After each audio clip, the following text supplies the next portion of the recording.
Sir, আজকে DA মামলার শুনানি একদিন পিছিয়ে গেল, এক্স্যাক্টলি সুপ্রিম কোর্টে কি হলো এবং বিচারপতিরা কি বললেন যদি একটু বলেন।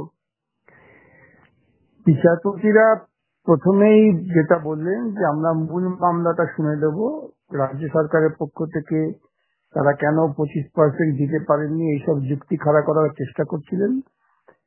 যেহেতু আমাদের একটা কন্টেম্পটের আবেদন ছিল, তো বিচারপতিরা বললেন ওইসব ছাড়ো, এখন মূল মামলা শুনানি করে দেবো যাতে এটা পেন্ডিং না থাকে।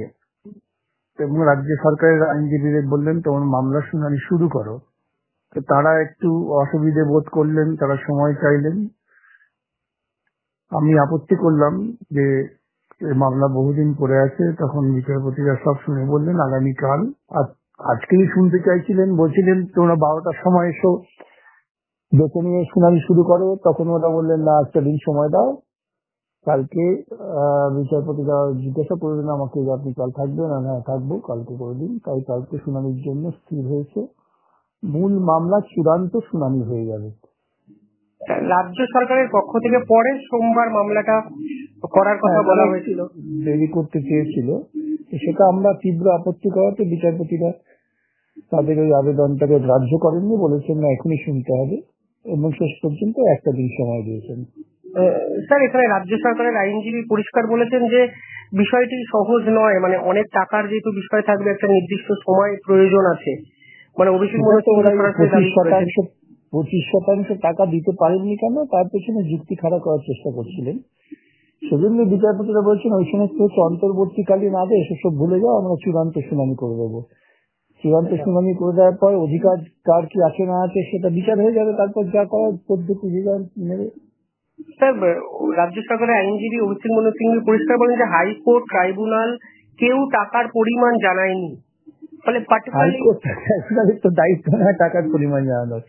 এটা একটা অদ্ভুত যুক্তি দিয়েছে, এটা তো সরকারের প্রশাসনিক কাজ। হাইকোর্ট ট্রাইব্যুনাল তারা আইন ঠিক করে, তারা অঙ্কের হিসাব করে না কে কত টাকা পাবে। এই সমস্ত যুক্তি খারাপ করতে হয়, খারাপ করেছেন, এইটুকুই, এর বাইরে কিছু বলার ঠিক নয় বলেই বলছি না। আপনার কি মনে হয় পুরো বিষয়টি আবার একটা টাইম কিলিং প্রসেস? চেষ্টা করেছিল, সেটা সফল হয়নি। কালকেই শুনানি হয়, বিচারপতিরা স্পষ্ট বলে দিয়েছেন। আগামীকাল শুনানি শুরু হবে, আগামীকালই শেষ হয়ে যাবে। আপনি কতটা আশাবাদী, অন্তত সংবিধান কি বলছে যে ডিএ ওরিয়েন্টেড বিষয়টা? আইনসঙ্গত ভাবে কর্মচারীরা, পশ্চিমবঙ্গের কর্মচারীরা তারা ডিএ পাবেন, এটা তাদের আইনি অধিকার। এটা কোনো অনুদান নয়, এটা কোনো অনুগ্রহ নয়। সেই সওয়াল করেই তো আমরা হাইকোর্টে জিতেছি, ট্রাইব্যুনালে জিতেছি, ওরা রিভিউ করেছে সেখানেও জিতেছি। এখন আমরা সেটা আদালতকে দেখিয়ে দেবো যে এটা কর্মচারীদের একটি যুক্তিসঙ্গত আইনি অধিকার, সেটাকে এভাবে বঞ্চিত করা যায় না। স্যার, যখন টাকার প্রসঙ্গ বারবার রাজ্যের পক্ষ থেকে আজকেও বলা হলো সুপ্রিম কোর্টের মতো একটি জায়গায়, পাশাপাশি অনুদানের জন্য রাজ্য সরকার এত কোটি টাকা খরচ করছে, এই পুরো বিষয়টাকে আপনারা? আমরা সুপ্রিম কোর্টের কাছে এটা এখনো আনিনি, আনার প্রয়োজন বোধ করিনি। শুনানি যখন হবে চূড়ান্ত, তারপরে টাকা দিতে পারছেন কি পারছেন না সেটা পরবর্তীকালে যদি আদালতের কাছে কন্টেম্পট আসে তখন বিচার হবে।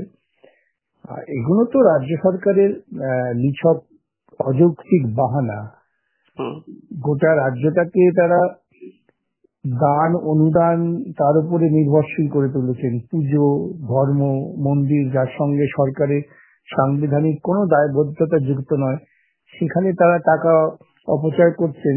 আর যেটা কর্মচারীদের ন্যায্য দাবি, আইনসঙ্গত দাবি, সেটাকে তারা অস্বীকার করছেন। আসলে রাজ্য সরকারের একটা দর্শন হচ্ছে যে তুমি তোমার ন্যায়সঙ্গত অধিকার হলে পরে মানুষ অধিকারটা প্রতিষ্ঠা করার লড়াই করে, সেটার থেকেও তো বেশি বেশি করে অনুদান নির্ভর করে তোলো। এই যে গোটা দেশ জুড়ে একটা অনুদান নির্ভর প্রকল্প চালু করার প্রবণতা দেখা দিয়েছে 2014 পর থেকে, সেটা তো মারাত্মক ক্ষতিকারক দিক আছে। এদিকে মনরেগা চালু করছে না, যেটা একটা সাংবিধানিক অধিকার, আইনগত অধিকার। মনরেগা প্রকল্প চালু করলে পরে গরিব মানুষগুলো তারা কাজ করবেন, পরিশ্রমের দ্বারা তারা অর্থ উপার্জন করবেন, তাদের কারো অনুকম্পার জন্য নির্ভর করতে হবে না, সেটা চালু করছেন না। অর্থাৎ রাজনৈতিক দৃষ্টিভঙ্গিটাই ভ্রান্ত।